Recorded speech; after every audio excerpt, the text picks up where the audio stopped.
Mas vamos lá para a Patrícia Vasconcelos, que já está com a gente e tem informações dos Estados Unidos.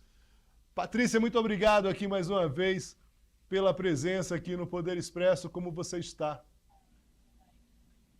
Oi, Leonardo, tudo bem? Por aqui na capital americana, com céu azul, azul, azul, como você pode ver aí atrás, né? Situação diferente lá na Flórida. O furacão passou, né, Leonardo? Agora ele já está no oceano, foi rebaixado à categoria 1, mas deixou, né? Estragos, alagamentos, destruiu casas. Foi um impacto menor do que o esperado.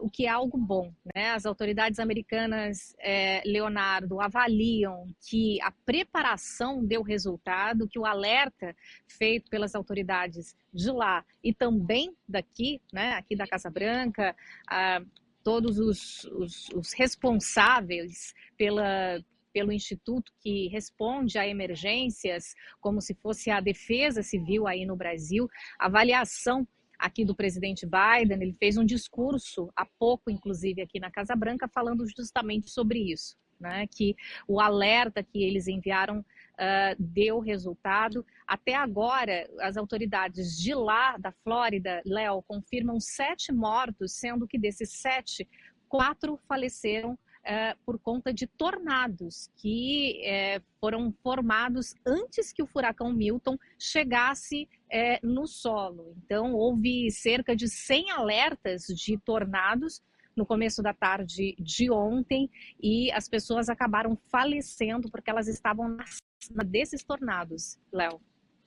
Muito bem, Patrícia. Quer dizer, esses alertas, a avaliação é que de alguma forma funcionaram, porque daqui a pouco a gente vai ter uma conversa com o Eric aqui para falar um pouco desse tema a partir do ponto de vista eleitoral, de críticas dos próprios republicanos e também dos democratas, no caso dos republicanos não se atentarem para essa questão das mudanças climáticas. Queria que você falasse um pouco de como é que ficou esse ambiente político, essa repercussão desse furacão no ambiente político.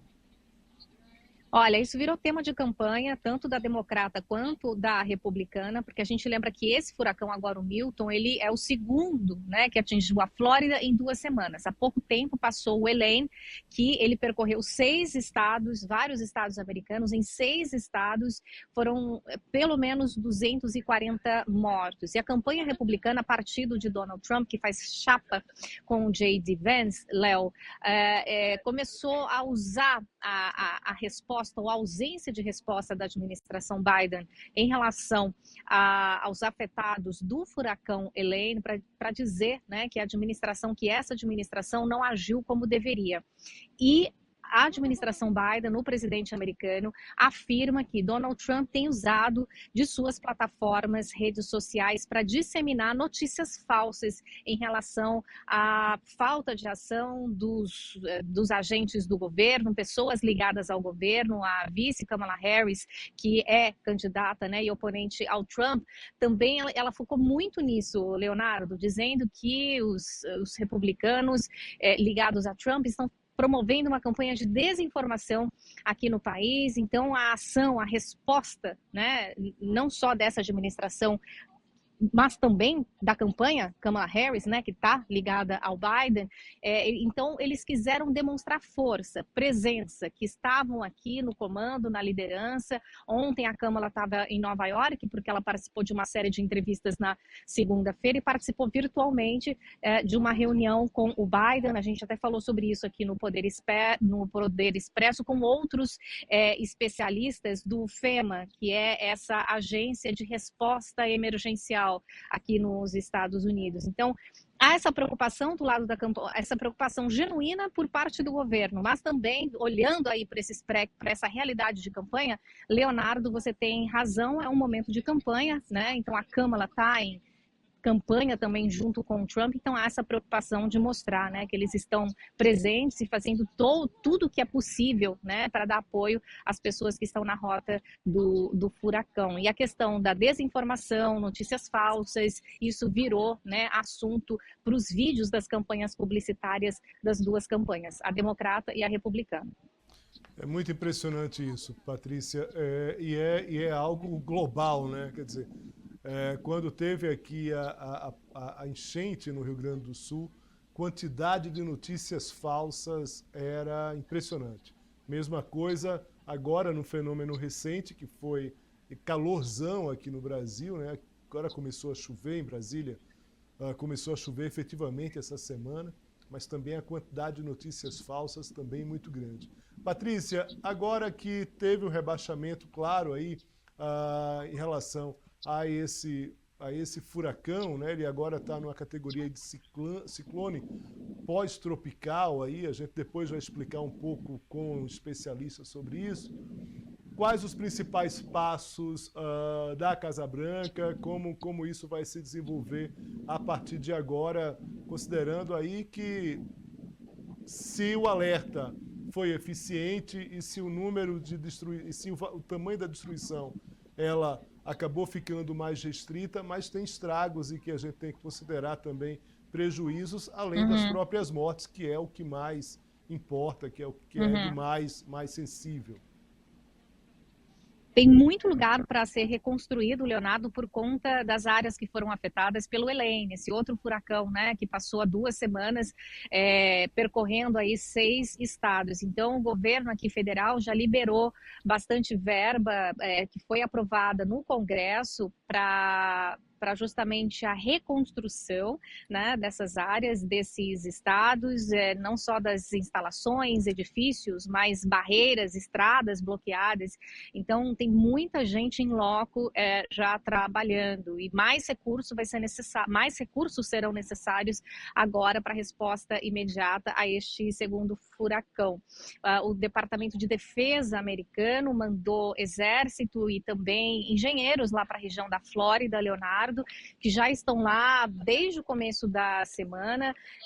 Aqui, Washington enviou para lá também caminhões com água potável e também geradores, já contando com essa necessidade de fornecer, né, energia através de geradores para cidades que estejam aí sem energia elétrica. Muito bem, Patrícia Vasconcelos, muito obrigado aqui pela presença aqui mais uma vez no Poder Expresso, mais uma vez pela gentileza.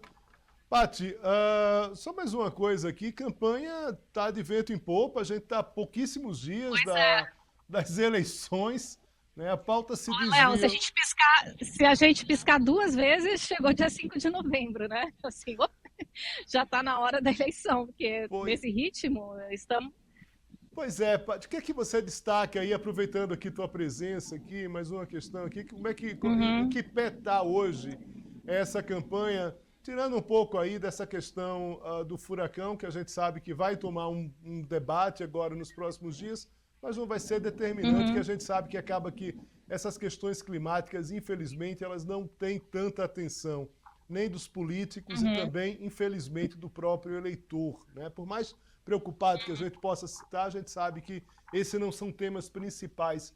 Mas como é que está agora, como é que está nesse atual momento, a campanha de Trump e de Biden? Se você puder fazer um relato mesmo curto para a gente, eu agradeço muito. Bom, com a Câmara no páreo, desde que o Biden saiu, a chapa democrata, ela, né, deu uma alavancada, agora a gente tem, né, nomes com probabilidade realmente, né, de fazer frente aí ao Donald Trump e ao J.D. Vance. Muitas pesquisas de opinião pública ouvindo, né, o eleitor americano sendo divulgadas, né? Então a gente tem algumas análises, por exemplo, que o New York Times faz, o Washington Post também semanalmente, com o conjunto de pesquisas. O mais recente mostrou a Câmara à frente do Trump na média das pesquisas nacionais. Agora a gente sabe, Leonardo, que aqui a contagem dos votos é diferente da contagem dos votos aí no Brasil, que o que conta mesmo é a contagem final do número de delegados, cada estado tem um número de delegados diferente, então por isso que a atenção está muito voltada para os estados chamados pêndulo, ou os estados chamados chaves, que eles não têm tradição de voto, né? Historicamente, não votam fielmente por um partido X ou um partido Y. São 6 ou 7 estados que a gente pode considerar aí como chaves, como essenciais, como muito críticos, e os dois estão fazendo campanha nesses locais. Então, tanto o Trump quanto a Kamala estão, né, na Geórgia, em Michigan, na Pensilvânia também, fazendo corpo a corpo, focados em falar com esse eleitor. Leonardo, né, do interior dos Estados Unidos, que por aí não está com voto decidido, porque ali naquele lugar, nesses lugares, cada voto conta, e não é possível, eu acho, fazer uma afirmação hoje, né? Quem leva realmente, né, o lugar aqui na Casa Branca, quem vai vencer. Faltam apenas 25 dias, mas a presença dos dois em campo é essencial. A Kamala, como eu disse, ela está muito focada em agora fazer entrevistas. A gente está vendo imagens aí, né, do ônibus que ela e o Tim Walz eles usaram para percorrer parte dos Estados Unidos numa caravana. Agora ela está focada em dar entrevista. Ela foi criticada no começo por não dar muitas entrevistas, mas agora ela está correndo atrás. Passou em Nova York na segunda-feira por grandes shows conhecidos aqui nos Estados Unidos, né, dando entrevistas para apresentadores famosos. Então ela está focada nisso, e o Donald Trump em eventos de trabalhadores, associações de classe, e também muito ligado aí nas redes sociais. Muito bem. Patrícia Vasconcelos, muito obrigado aqui mais uma vez pela presença aqui no Poder Expresso. Bom trabalho para você e até a próxima. Tchau, Léo. Pessoal, a gente agora vai falar com a brasileira nos Estados Unidos, mas antes, vamos aqui para a nossa audiência. Ismael Amâncio, grande Ismael. Ismael faz uma pergunta aqui que há possibilidade de chegar no Brasil? A gente vai perguntar para o meteorologista, claro, por que esses eventos eles não chegam desse tamanho, com toda essa tensão aqui no Brasil, apesar de ter temporais ali considerados. A gente teve uma enchente no Rio Grande do Sul aqui no início do ano, que não foi fácil, e a gente sabe disso, né? Já não temos... Antigamente se dizia que o Brasil não era um país com grandes eventos climáticos ou mesmo, né, de terremotos ou coisa parecida. A gente sabe que isso está mudando, tanto do ponto de vista quando tem calor, quando tem essas enchentes ali, o Rio Grande do Sul e também estados do Nordeste agora recentemente deixaram isso claro. Mas tem mais, Luzinete da Silva, Daniela Melo, todo mundo assistindo aqui com a gente, chamando outras pessoas para participar também. Alba Valéria de Oliveira também aqui deixando seu recado.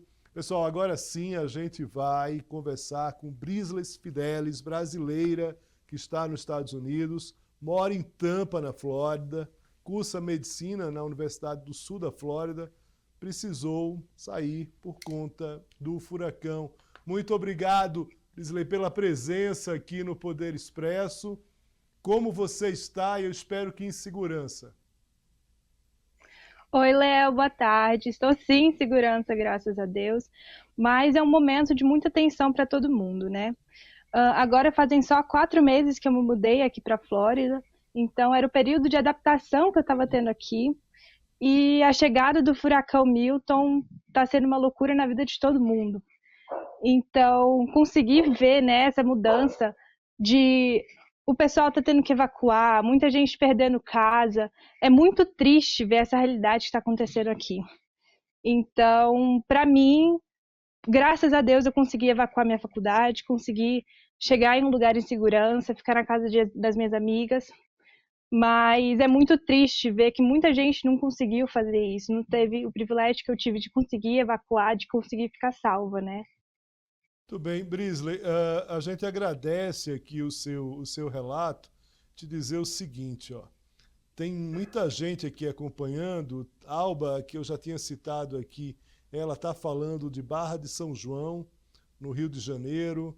O Ismael, a gente já falou aqui, estava falando do Ceará, né, de Fortaleza, no Ceará. Enfim, muita gente aqui interessada para saber do teu relato. Como é que foi mais ou menos esses teus últimos dias aí? Qual foi o teu cotidiano? Como é que você se preparou para ter um cachorro latindo aí? Queria também saber o seguinte, com quem você... Não, tranquila, exatamente isso, até para que a gente saiba disso. com quem está com você, onde você mora na sua casa. Conta um pouquinho para a gente dessa tua rotina e de quem ficou com você aí nessa, vamos dizer assim, nesse abrigo, né? Uhum. Então, no sábado, agora dia 5, a gente na faculdade recebeu a notícia que havia um furacão que estava em direção à nossa cidade, Tampa. Já no domingo, nossas aulas foram todas canceladas, de segunda-feira até quinta-feira, e foi nos avisado que a gente precisava buscar algum lugar seguro. Já na segunda-feira, a gente teve a notícia que, infelizmente, o olho do furacão Milton iria passar bem em cima da nossa faculdade, bem em cima da cidade que a gente mora. Então, a evacuação seria inevitável e seria de urgência. Já na terça-feira, para que todos estivessem ou em shelters que próprios para os furacões, ou fosse em um outro lugar seguro, longe do furacão. Eu optei vir para casa da minha amiga que é americana, que fazemos faculdade juntas, nos conhecemos aqui. Ela me ofereceu de última hora para a gente ficar juntas, porque aqui na cidade que eu estou, Jacksonville, o furacão não chegou a passar tão forte quando chegou em Tampa. Então, uma viagem que geralmente de Tampa até Jacksonville, que são geralmente 3 horas e meia, demorou mais de 12. Então, muitas pessoas ficaram paradas no meio da estrada, muitas pessoas não conseguiram evacuar. Mas a partir de quarta-feira, ontem, que foi quando o furacão chegou, a minha realidade foi uma loucura. Eu comecei a receber notícias de Tampa, fiquei sabendo que Tampa está debaixo d'água, mas graças a Deus, onde eu estou, tivemos muita chuva, tivemos ventos muito fortes, mas não foi tão afetado quanto a área de Tampa. Entendi. E me diga uma coisa, e agora como é que vai ser essa volta à normalidade? Quanto tempo vocês imaginam ainda aí? Porque de qualquer forma teve, né? Teve um rebaixamento aí dessa nota, vamos dizer assim, desse furacão. Quantos dias vocês esperam retomar as atividades agora, voltar para casa e retomar a vida normal?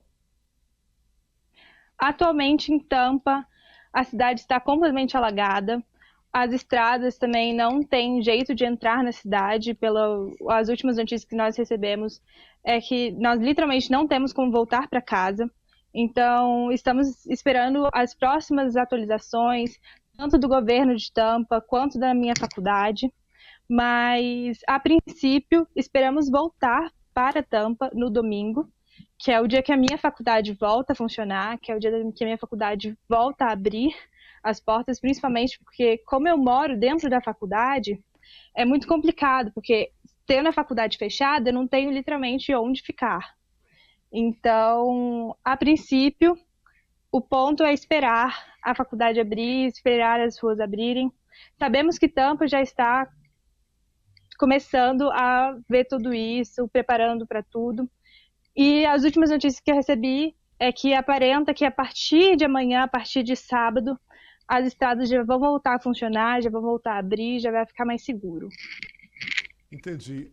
Me diga uma coisa, em relação a uma coisa que a gente sempre pergunta. Primeiro eu queria saber o seguinte, os teus colegas, que essa universidade fechada, como é que eles se dividiram em relação, foram para abrigos do próprio governo, foram para hotéis, foram para casa, como você bem relatou, para casa de uma amiga, e depois, como é que foi essa preparação em relação a mantimentos, em relação a ida do supermercado para comprar água, para comprar comida? Mas primeiro, os teus colegas da universidade, que acabou fechada, só vai reabrir, como você está relatando, na próxima semana, porque só existe a expectativa de você voltar mesmo para Tampa num domingo, pelo que você está relatando. Como é que estão essas pessoas, Brisa? Eu sei que boa parte dos meus amigos, boa parte dos meus conhecidos tentaram evacuar Tampa, a maioria deles conseguiu. Conheço pessoas, amigas minhas brasileiras, que saíram dos Estados Unidos, decidiram voltar para o Brasil durante esse período de furacão, mas muitas pessoas que não tinham para onde ir, não tinham como viajar, voltaram e foram para um abrigo estadual do governo, muitos deles oferecidos pela própria faculdade. Então, na segunda-feira, quando a faculdade avisou que teríamos que evacuar a área, ela também nos disponibilizou um ônibus e um abrigo temporário para ficarmos até o final do furacão. As pessoas que não foram para esse abrigo, ou estão em casa de amigos, ou estão em hotéis em cidades próximas, muitos em Orlando ou em Miami, mas todo mundo tentando procurar um lugar mais seguro possível, já que não poderíamos ficar na faculdade.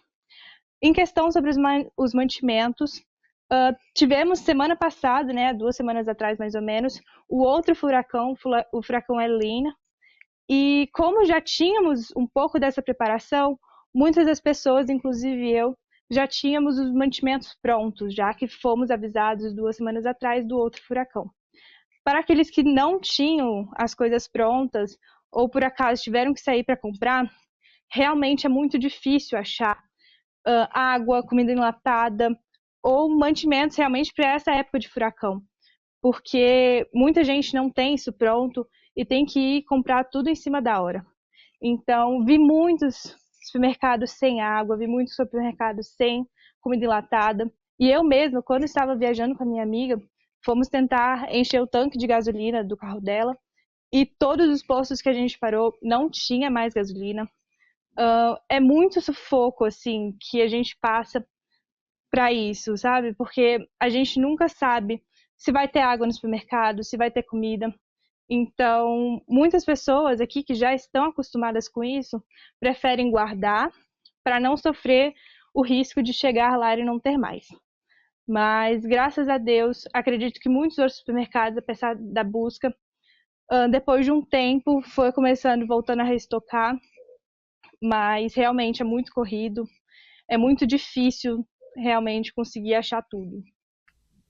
Muito bem, Brisley Fidelis, muito obrigado pelo relato aqui, pela gentileza, pela coragem aí também, né? Você, nova, uma, né, estudante de medicina que, em determinado momento, tomou a decisão de ir para a casa de uma amiga, né? Teria outras opções ali, mas imagino que... E outra coisa também, né? Uma decisão tomada em muito pouco tempo, porque, pelo que você está dizendo, o anúncio efetivo em relação à universidade que você estuda foi dado só num sábado, né? Então você teve muito pouco tempo aí para tomar essa decisão e fazer esse deslocamento. Agradeço muito aqui, Brisley. Forte abraço para você. Segurança, saúde, muito obrigado. Muito obrigada. Pessoal, a gente, vou falar aqui mais um pouco, ó, tem Guerreiro está aqui com a gente, João Rafael está dizendo que está do litoral, falando do litoral de São Paulo, tem também Nagi, que está dizendo que onde eu moro não tem furacão, a gente ele não disse aqui, mas tem vulcão, mas não disse aqui exatamente onde ele está morando, enfim, se ele ou se ela... De qualquer forma, está aqui os comentários, a gente faz questão de ler os comentários, até porque a gente perguntou aqui, pediu para que as pessoas perguntassem. A gente agora vai conversar com o especialista, né, o meteorologista Francisco Diniz, ex-diretor do INMET. Francisco, muito obrigado aqui pela presença, Francisco, pela gentileza aqui com a gente. Começo perguntando a você, Francisco, o seguinte... Milton foi rebaixado para ciclone pós-tropical. Acabou matando 10 pessoas ali na Flórida. De qualquer forma, existia uma tensão muito grande. A gente ontem estava muito claro aqui em relação à própria Casa Branca. A gente conversou agora no início do programa com a Patrícia. Existe ali agora uma preocupação com os estragos, mas se imaginava algo muito mais forte, mais potente. E queria começar perguntando para você justamente o que é que significa esse rebaixamento. Muito obrigado mais uma vez, Francisco. Olá, boa tarde, você nos assiste aí do SBT News. Pois é, mas porém é o seguinte, quando ele passou lá na Flórida, né, quando ele bateu lá, ele bateu com categoria 4, né, lá, né, ali, quando ele bateu na Flórida. Bateu com algo de 210 km por hora, depois foi enfraquecendo, né? O que é que acontece? O furacão, ele ganha energia no oceano, a água do mar é que faz com que ele se fortaleça, ganha energia e vai aumentando o movimento rotacional dele de acordo com a alta liberação de calor latente, né? Então, o Golfo do México é uma região de altas temperaturas, né? Ali a Baía do Golfo do México, temperaturas elevadas. Todo furacão que vem do Golfo do México, ele vem muito forte, com categoria de 4 a 5, né? Todos os furacões fortes que existiram nos Estados Unidos foram os que passaram ali no Golfo do México. Então, aí quando ele bate no continente, ele enfraquece, porque não tem mais alimento para ele, porque o alimento dele é água quente, né? E depois ele saiu ali para a costa, depois saiu para o lado leste do Atlântico, do Oceano Atlântico, né? Na costa leste da Flórida. Mas aí, como a temperatura na costa leste está menor do que a temperatura no Golfo do México, por isso que ele ainda não ganhou energia para restabelecer e voltar à categoria 2 ou 3. Por isso que ele está realmente em tempestade tropical com ventos agora de 120 km por hora. Muito bem.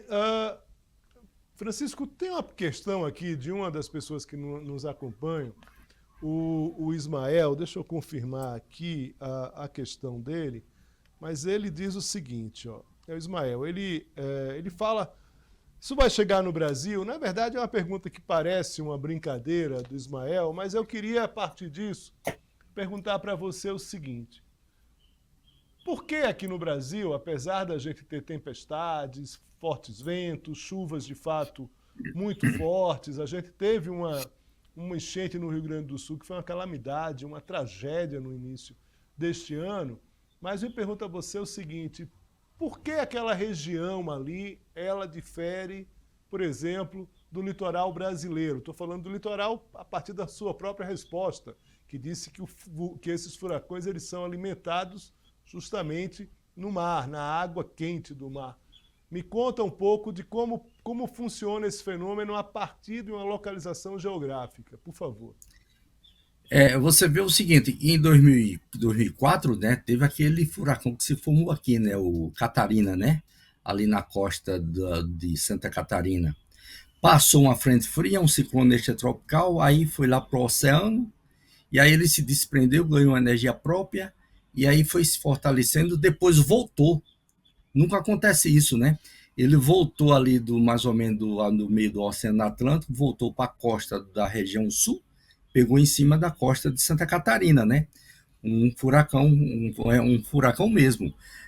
Não era de categoria tão alta assim, mas pelo menos de categoria 1, pelo menos assim, poderia ser, né? Que causou ventos aí na faixa aí de 120 a 140 km por hora lá em Santa Catarina. Então, por que é que não se formam furacões aqui na América do Sul, vamos dizer assim, no Brasil? Porque a diferença ali do Oceano Atlântico entre a África do Sul e a América do Sul, e no caso o Brasil, é um espaço pequeno e as temperaturas não ficam muito elevadas como no Oceano Atlântico Norte. Se você olhar o Oceano Atlântico Norte, ele pega ali a América Central todinha, né? Vai ali do Caribe, vai até lá na Europa. Então, um espaçamento grande. Enquanto aqui no Atlântico Sul, Oceano Atlântico Sul, né, é um espaçamento pequeno. Por isso que não dá tempo aí de se formar uma tempestade no oceano e ter condições de ter uma evolução maior para se formar um furacão. Às vezes se forma ali na costa de São Paulo, às vezes quase ali na costa da Bahia, se forma uma baixa pressão, né, uma baixa pressão ciclônica, que não chega a ser um ciclone bem propriamente dito, né?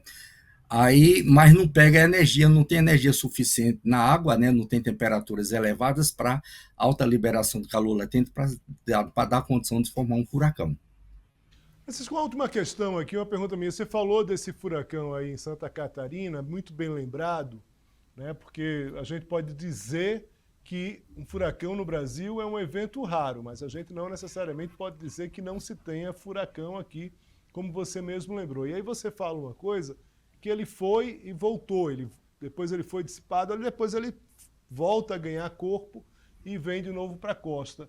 A questão é, furacão desse, o Milton, por exemplo, ele tem um tempo de início, meio e fim, e aí já considerando a própria alteração aí, né, do próprio fenômeno ali em relação a quanto a potência dele, Mas aí ele acabando agora, não tem mais Milton, não tem mais outro furacão chamado Milton, a gente vai para um próximo nome do próximo furacão, é isso, né? É, exatamente, porque o que é que acontece? Quando para um furacão desse aí, ele vai fazendo uma trajetória dele, né? Ele vai onde vai passando pelo mar, por exemplo. Onde ele vai passando, ele vai tirando energia da água, né? Ele vai ganhando muita energia e a temperatura vai caindo um pouco, né? Então, naquela região ali, nos próximos dias, não se forma outro furacão. Vai ter que dar tempo da água esquentar mais um pouco, para depois se formar outro furacão. Aí se forma outro em outra determinada região do mar, do oceano. E aí ele pega outra trajetória, mas sempre correndo mais ali para o lado dos Estados Unidos, onde tem as maiores temperaturas do Oceano Atlântico. Então, realmente ele tem um tempo de durabilidade, né? E a durabilidade dele aí, quando ele começa se formando, uma tempestade aos poucos, no máximo aí vai algo de 5 dias por aí assim. Francisco Diniz, essa simpatia aqui com a gente, obrigado pela disponibilidade, Francisco. Pode falar. Agora, completando, né? Você vê, por exemplo, um furacão desse tipo, né? Da dimensão dessa como o Milton, né? Por exemplo, a intensidade da chuva, o volume de chuva que ele causa, né? Eu estava olhando, né? De 300 a 750 milímetros a chuva que ele causou em menos de 15 horas. Você imagina a quantidade de água que cai num determinado um volume grande, né? De um furacão desse tipo, né? Para você ter uma ideia, aquela chuva do Rio Grande do Sul, ela foi de 500 a 650 milímetros em 3 dias, em 72 horas. Esse furacão, ele causou chuva de menos de 15 horas, de 300 a 750 milímetros. Então, você vê a dimensão que ele tem, né, de jogar a quantidade de água despejando assim, praticamente um despejo de água muito grande numa determinada região. Tudo bem. Francisco, muito obrigado aqui pela presença, pela gentileza, pela paciência aqui. Muito obrigado, forte abraço, bom trabalho para você. Obrigado a você, um abraço, até a próxima.